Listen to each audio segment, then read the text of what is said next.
बच्चों, चलिए प्रश्न पढ़ते हैं। SiO2 सिलिकॉन ऑक्साइड किसका उदाहरण है? हमें यहाँ पर प्रश्न के 4 विकल्प दिए हुए हैं।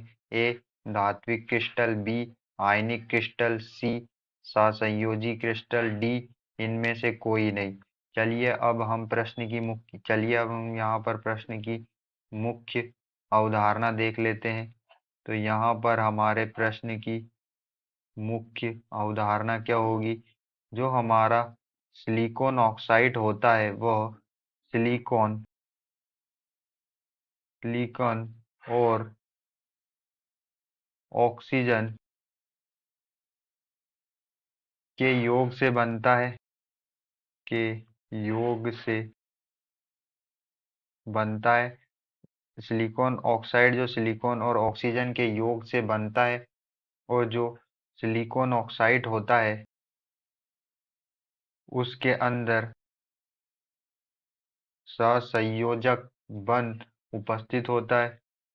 सहसंयोजक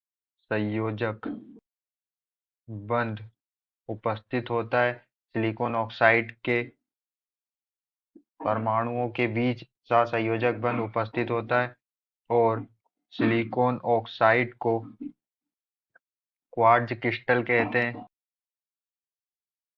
क्वार्ट्ज सिलिकॉन ऑक्साइड को क्वार्ट्ज क्रिस्टल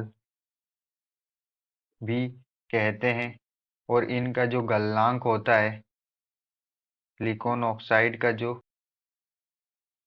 गलनांक होता है वो अत्यधिक उच्च होता है। अत्यधिक उच्च गलनांक होता है। तो हम यहाँ पर देख लेते हैं कि जो ए है वह धात्विक क्रिस्टल है।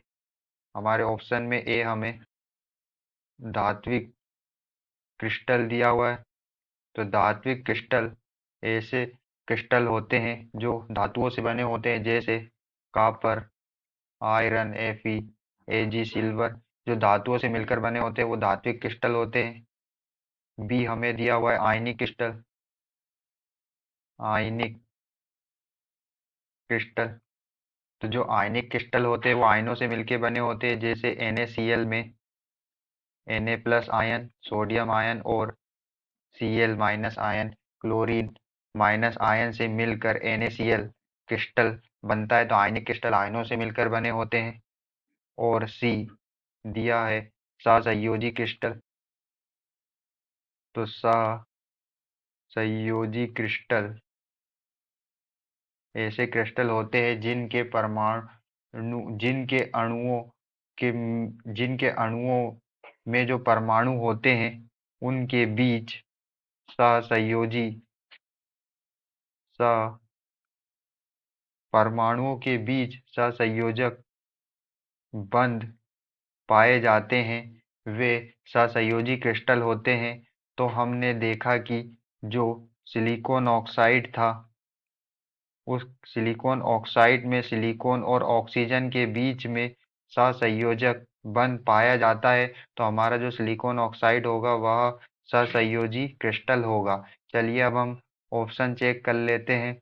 ऑप्शन सी हमें दिया हुआ है सहसंयोजी क्रिस्टल।